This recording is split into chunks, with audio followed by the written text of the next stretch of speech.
Hey, welcome back to Mobility Project, talking about CrossFit Open Games WOD 12.3, or if I'm starting to call it in my own head, the Chupacabra, which I think translates roughly to goat sucker. So here's the Chupacabra, WOD 12.3. Here's what we've got going on. 3 movements. Now, a lot of information has been put out there about prepping for box jumps, about making sure you're jumping, landing. We're going to talk about a couple of efficiency things. If I had to look at this workout and sort of come up with a concept, the first concept is it's a quad smoker. All these things are anterior dominant movements. You know, the jumping and landing. If you're jumping in bad positions, it's going to smoke your quads. Or if you're just inefficient, it's going to smoke your quads. Then you got to pick that bar up immediately and try to put it over your head. And that's going to smoke your quads. And then all of a sudden, boom, you've got to do this big anterior chain hip flexion closure movement. So the more efficient you can be in the early rounds, the more prepped you are, the more loads we can take out of the system, the better off you're going to be. And what you're going to find is that you have a lot more juice in the last rounds. You're going to be able to not have to put the bar down for a few of those push prep reps. You're not going to have to rest as long and let your quads recover on the jump. You're going to get better linkage on the toes of the bar. So let's take the movements down apart. On the CrossFit Journal, Carl and I just did a piece about getting ready for the box jumps. What we're going to talk, there's a lot of information there about some technique. Definitely go check that out. Carl has posted his video this morning. Now we're going to talk about just a couple of the big ideas for me. One is when I see the ankle not prepped well, and that when we jump and land and that ankle collapses so that Achilles is pulling off axis, that's a recipe for inefficient jumping and landing, and it's expensive. So I want to make sure that I'm dealing with the stiffness of those tissues. On my agenda today, I'm going to do some rolling big time and just some smashing. 1 or 2 minutes if I have a tough section. I just want to make sure that those tissues aren't stiff from what's been going on. I probably have to reach forward and grab, and I'm just going to smash back and forth, make some circles, just get myself prepped up. This is a pretty big jumping and landing kind of thing. If you're feeling tight, by all means, wind the foot up and just spend some time camping out. Now I'm going to floss in and out. I'm a big fan of flossing. Touch end resistance, come out. We're dealing with muscle stiffness instead of abject stretching. So instead of just camping out, hanging out, kind of working on contract relax, I'm just going to touch those corners and see if I can get that stiffness and kind of attenuate or ameliorate. Of course, if you feel like you're missing this ankle range, then by all means I would absolutely hook my foot into a band and get that heel cord prepped.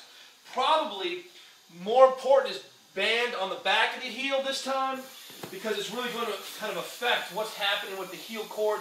You'll end up feeling like you've mobilized the tissues down at the ankle a little bit more effectively. What's happening is that the band is compressing, and then I get a little bit of a tack and stretch right here. So just oscillating through, you'll find that that really opens up those tissues well. All right, enough about that. Next piece, push press. 2 big ideas on this thing. The one is that as you get tired, your upright torso demands are high. And so that you're going to want to keep the torso upright as you jump.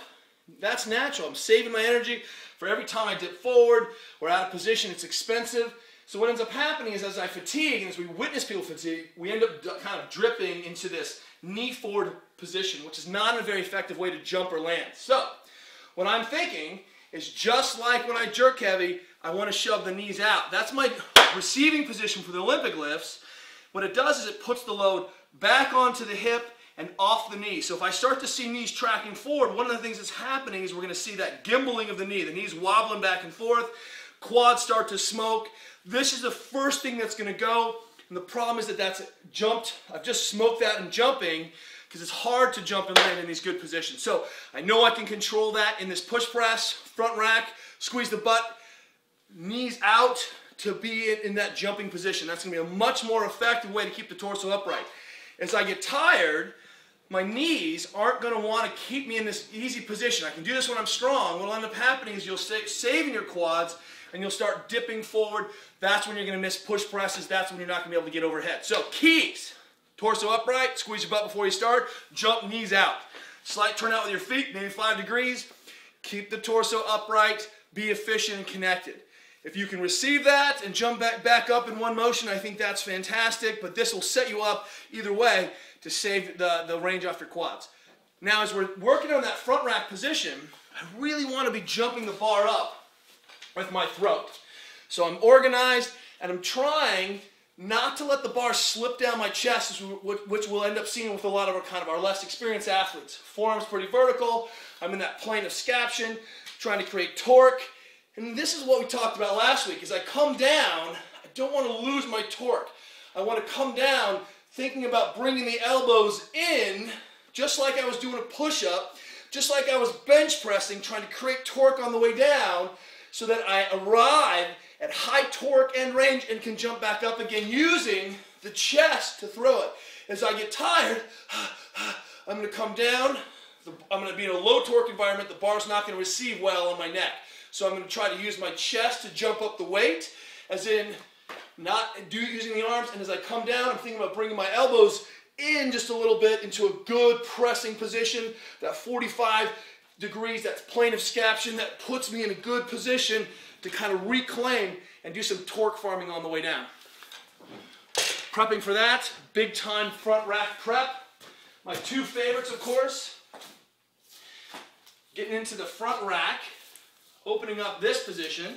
So I'm just going to load up over the head and just try to camp out in this position, turn the palm up, just hang out, trying to work on kind of being able to get this elbow up in this position. I love this. I think this is a great way to kind of prep that front rack combo. Now remember, theoretically, I don't have to receive this in a big front squat and then change, so I'm going to be a little bit more vertical. It's not going to take as much prep, but certainly want to be here. I love what Diane Fu does for her triceps, smashing those things out, making sure that they're open. Do not be afraid to voodoo floss your triceps if you want. We should probably do a whole episode on voodoo flossing for the games, but just get these things unglued. That's going to give you more options in terms of being able to receive the weight and keep that shoulder back. So creating torque on the way down, using the neck to jump the weight up, and jumping with the knees out. Now here's where I think that personally is my goat sucker. This is the toes to bar. Now I'm going to put my wife up here because I want to show you and illustrate what's going on. So we've got whiskey out here for a second. And what's happened is Juliet works up on toes to bar. Juliet was born with a little bit of a funny hip. And so it makes it difficult for her sometimes to really close the angle. So she's working hard and she's pulling and she's just about an inch away and then she's starting to contact there. And so what you're seeing is how far she has to pull in order to actually close the hip. Let's change positions.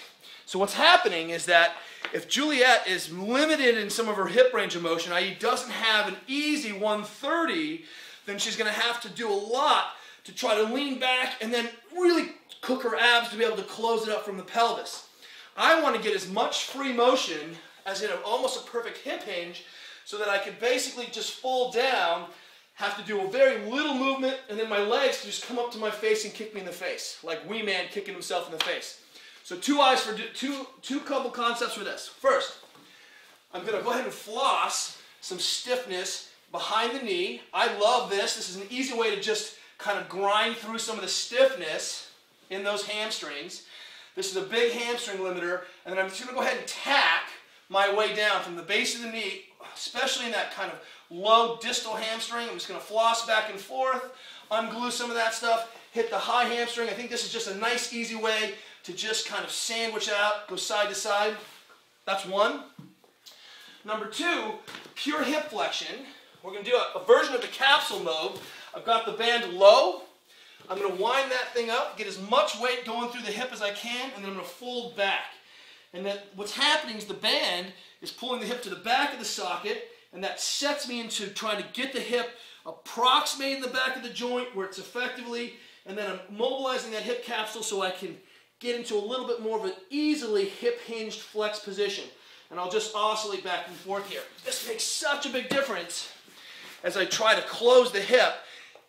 And as you can see, if I just swing the left leg up, there's my left leg swing. Now my right leg swing is much higher, only just because I've opened up that hip capsule. A good idea here, absolutely. Some hip flossing if this is your problem. Make sure that you're just opening up that hip capsule. Even practice folding over. Basically, I'd be driving my knee to my face and then just oscillating back and forth. And of course, your dreaded hip. In order to get this thing open, because this is going to be short and tight, make sure you're doing some walking lunges to get prepped and then I'm going to be all about lunging and flossing. So I'm just going to do 20 or 30 lunges in this position to really make sure that I got the full range here, and I'm just dealing with that stiffness as I open up. What you'll find is that that really is going to challenge this entire anterior chain. Your knees won't get as hot. Your jumping is more effective. You can end up in a much better position. As your legs get tight and tired, it requires more energy to get the knee out. The cheat is to drop the knee in as you get short here. So, some ideas? Well, maybe one idea. I'd be remiss if I didn't say this. In this position, or as we're hanging on the bar, I love Carlos over the grip bar, this sort of kind of thumb piece that puts me into a slightly externally rotated position all the time anyway. And then as I swing, I can relax on the bar, but still maintain that torque.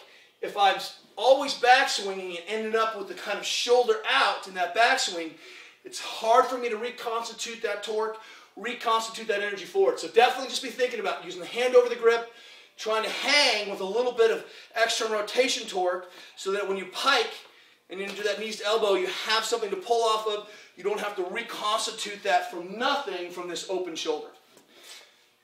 Think through critically about what are your challenge positions. Give yourself plenty of time for this thing. And big time, since this is an 18-minute workout, make sure you've primed the pump. A lot of the best Tour de France riders will spin on the bike for a long time before they're going. They feel loose, everything's fully oxygenated, they're ready to go, well perfused, engines are primed. Then when the gun goes off, you're already in first place. If you get a second wind in this workout, that's a sign you weren't warmed up first. Rip it up, slay this chupacabra. We'll see you tomorrow.